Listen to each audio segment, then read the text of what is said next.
માથા ઉપર, ખંભે, કમરે, ગોઠણે, અદબ. આજે આપણે શું શીખવાનું છે? આકારની ઓળખ. આ મેં દોર્યા છે એ શું છે? બધા આકાર છે.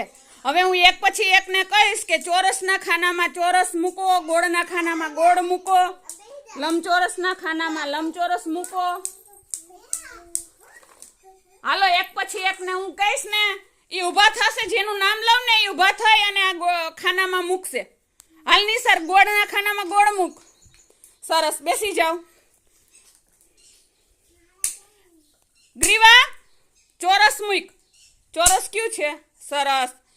હાલો રાજેન્દ્ર, સરસ, ઈ ચોરસ છે. હાલો આરતીબેન, તમે લંબચોરસ મૂકો જોઈએ. હાલો આરવ, લંબચોરસ, લંબચોરસ, સરસ. થિત્યાબેન, ત્રિકોણ, ત્રિકોણ મૂકો જોઈએ.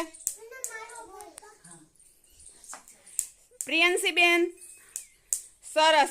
હવે તમે જો આ બધું મૂક્યું હે એમાં તમને બધું એક ખરખું લાગે હે? વિશ્વા, ગોળના ખાનામાં મૂક. હા, બધું હરખું લાગે હે? નાના મોટા હે ને? નાના મોટા દેખાય છે તમને? સરસ. જો ઈ ચોરસ છે, એક ચોરસ મોટું હે, એનાથી થોડુંક નાનું અને એનાથી હાવ નાનું છે ને, એવી રીતના ત્રિકોણ પણ એવો છે. એટલે તમને ખબર પડે ને નાના મોટામાં? હા, ઈ નાનું છે. સરસ. રાજેન્દ્ર,